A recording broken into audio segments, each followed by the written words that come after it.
తెలంగాణ ఎన్నికల ప్రచారం ముగింపుకు మరికొన్ని రోజులు మాత్రమే ఉండడంతో ఆయా పార్టీల అభ్యర్థులతో సమయం వృధా కాకుండా ఓటర్లతో మమేకమై తిరుగుతున్నారు. ఈ నేపథ్యంలో చేవెళ్ల 7 నియోజకవర్గంలో బీఆర్ఎస్ అభ్యర్థులు గెలుపు కోసం చేవెళ్ల పార్లమెంట్ సభ్యులు రంజిత్ రెడ్డి అలుపెరగని ప్రచారం నిర్వహిస్తున్నారు. పార్టీకి నష్టం వాటిల్లుతుందంటే తనొక ట్రబుల్ షూటర్ గా అభ్యర్థుల గెలుపులో కింగ్ మేకర్ గా ఉంటారని, ఇప్పటికే మంచి పేరు ఉందని, ఏదేమైనా తన పార్లమెంట్ పరిధిలో అన్ని స్థానాల్లో బీఆర్ఎస్ గెలుపు తథ్యమంటున్నారు. భారీ మెజారిటీతో గెలుస్తామని ధీమా వ్యక్తం చేస్తున్న చేవెళ్ల పార్లమెంట్ సభ్యులు గడ్డం రాజేందర్ రెడ్డితో మా senior correspondent Mahender Reddy face to face. దాదాపు నువ్వా నేనా అన్నట్టుగా అన్ని పార్టీలకు చెందిన అభ్యర్థులు అయితే ప్రచారంలో దూసుకుపోయినారు. అందులో బీఆర్ఎస్ పార్టీ మాత్రం ఒక అడుగు ముందే అని చెప్పొచ్చు. మరి చేవెళ్ల పార్లమెంటరీ పరిధిలో మరి ముఖ్యంగా అందరూ ఎమ్మెల్యేల అభ్యర్థుల గెలుపు తన భుజాన వేసుకున్నటువంటి ఎంపీ రంజిత్ రెడ్డి గారు పార్టీకి నష్టం వస్తే ట్రబుల్ షూటర్గా, అభ్యర్థికి ఇబ్బంది ఉంటే కింగ్ మేకర్గా అన్నట్టుగా దాదాపు ఎవరన్నా అనుకున్న దాదాపు అంతే స్థాయిలో ఆయన తిరుగుతూ ప్రచారం చేస్తూ ఎక్కడ కూడా విశ్రాంతి లేకుండా గత నెల రోజుల నుంచి కూడా అలుపుస లేకుండా దాదాపు వికారాబాద్ కావచ్చు, తాండూరు కావచ్చు, అన్ని నియోజకవర్గాలు నావే అనేటట్టుగా ఒక బాధ్యత తీసుకొని ప్రచారాలు తీసుకుపోతున్నారు. మరి ఎలా ఉండబోతుంది గెలుపు, ఎలా సాగింది ప్రచారం అనేది ఆయన అడిగి తెలుసుకునే ప్రయత్నం చేద్దాం. సార్ నమస్తే సార్. మొత్తానికి ఇన్ని రోజులుగా దాదాపు ఇక్కడ కూడా విశ్రాంతి లేకుండా మీ గెలుపు మీరే పోటీ చేస్తున్నట్టుగా దాదాపు నియోజకవర్గాలన్నీ నావే అన్నట్టుగా ప్రచారం అలుపు లేకుండా తిరిగారు. ఎలా సాగింది ప్రచారం, ఎలా ఉండబోతుంది? ప్రచారం చాలా సాఫీగా జరుగుతుందమ్మా. ఎందుకంటే తెలంగాణ రాష్ట్రంలో తెలంగాణ రాష్ట్ర సాధన తర్వాత చేసిన సంక్షేమ అభివృద్ధులు ఎన్ని చెప్పినా ప్రతి గ్రామాలకు పోతే మాత్రం మంచి స్పందన ఉంది. ఎందుకు అంటే ఏ గడప చూసినా సంతోషంగా ఉంది.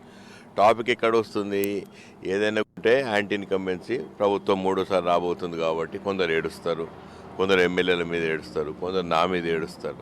వాళ్ళ బాధ ఏంటంటే ఆ రోజు పలానా రోజు వస్తే రాలేదని డిస్కషన్ చేసినా కరెక్ట్ లేండి అది ఇదని టాపిక్ వస్తుంది. సో కేటీఆర్ గారు పదే చెప్పినట్టు గుంచుడే ఉంటుంది, ఇద్దరు మాత్రం డెఫినెట్గా బీఆర్ఎస్ పార్టీకి కారు గుర్తుకేస్తా అంటారు.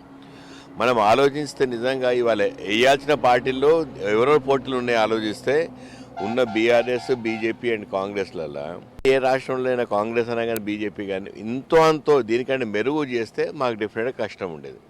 అసలు ఎంత ఈజీగా నడుస్తుందంటే ఎవరికైనా చెప్తే ఒకటే ఒక పథకం దీనికంటే మంచి పథకం ఏదైనా రాష్ట్రంలో ఉంది అంటే మన తెలంగాణ బిడ్డలు అదే అక్కడ వాళ్ళు బాగా చేసిన టాపిక్ వస్తుంది.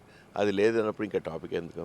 ఎలా సాగింది సార్ దాదాపు ప్రచారం అంతా కూడా? ఇంకా ప్రచారం చేయలేము అనేటువంటి ఇంకేమైనా మిగిలిపోయిందా? ఇంకా మీరు మేనిఫెస్టో దాదాపు అంతా రీచ్ అయినట్టేనా? ఇంకేమైనా సమయం ఉంటే బాగుండు అని అనిపించిందా, లేకపోతే ఇప్పటికే మీరు ధీమాగా ఉన్నారా? నేను చాలా ధీమాగా ఉన్నాం. ఎందుకంటే మేనిఫెస్టో పర్ఫెక్ట్గా చేరింది. బూత్ ఇన్ఛార్జ్ టీం ప్రతి దగ్గర తిరుగుతుంది. మాకు గౌరవనీయులు ముఖ్యమంత్రి కేసీఆర్ గారు నిన్న వచ్చి వికారాబాద్ నియోజకవర్గ మీటింగ్లో చాలా మంచి అనౌన్స్మెంట్ చేశారు. ఇక్కడ ఉన్న దళితులకు ఒకటే విడత బంధిస్తా అన్నాడు. సో మేము ఇప్పుడు ఒకటే పనులు ఉన్నాం. ఇక ప్రతి దళితుల కుటుంబాలకి ఇది అందజేయాలి, మీకు రాబోతుందని చెప్పడం ఇంపార్టెంట్. కాంగ్రెస్కి ఏమైనా అవకాశం ఉందా? పోటీ కాంగ్రెస్తో ఉండబోతుందా, బీజేపీతో?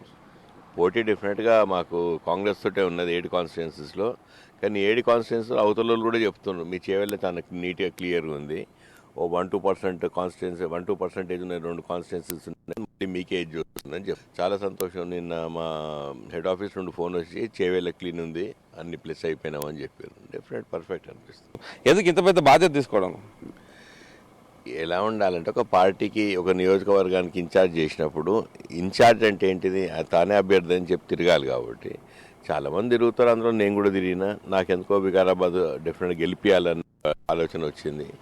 చేసి చూపెడదాము, ప్రయత్నం చేద్దామని చెప్పి చేస్తున్నాం. డెఫినెట్గా మంచి పార్టీ పరంగా కేసీఆర్ గారు నిజంగా రోజు నేను నియోజకవర్గాలు తిరుగుతూ కేటీఆర్ అంతా తిరుగుతుంటే పార్టీ వాళ్ళదే కాబట్టి తిరుగుతుండ్రని ఇంకెవరైనా అన్నా కూడా నేను ఎందుకు నమ్మనంటే ఎవరమైనా అందరం కూడా 100% మనది, మన పార్టీ, మనం చేసుకుందాం, మనం గెలవాలన్న ఒక ఆలోచనతో ముందుకు పోతే డెఫినెట్గా ఏ పార్టీ అయినా బాగుంటుంది. అందులో మా పార్టీకి చాలామంది కట్టుబడి పనిచేస్తున్నాం, అందులో నేను ఒక పని. ఖచ్చితంగా వాళ్ళ 6 గ్యారెంటీలు ఏమైనా చేరే అవకాశం ఉందంటారా? ఆ రకంగా వాళ్ళ ప్రచారాలు చూస్తుంటే నేను ప్రతి దగ్గర ఎక్కడైనా ఏం చెప్తున్నాం మేమంటే మేము చేసింది చెప్పి ఉన్నాం, వాళ్ళు చెయ్యంది చేస్తామని చెప్పి ఓట్లాడుతున్నాం, అదే తేడా. సో ఇప్పుడు ఎక్కడైతే గ్యారెంటీలు అన్నాయి ఏదన్నా ఒక రాష్ట్రంలో నిన్నటి మొన్న వాళ్ళు కర్ణాటకలో వచ్చింది, అంతకంటే ముందు వేరే రాష్ట్రాలు ఈ గ్యారెంటీలు ఎక్కడ అమలు చేసి ఇక్కడికి వస్తే మేము కూడా భయపడదు, అబ్బా మంచిగా చేస్తున్నారు.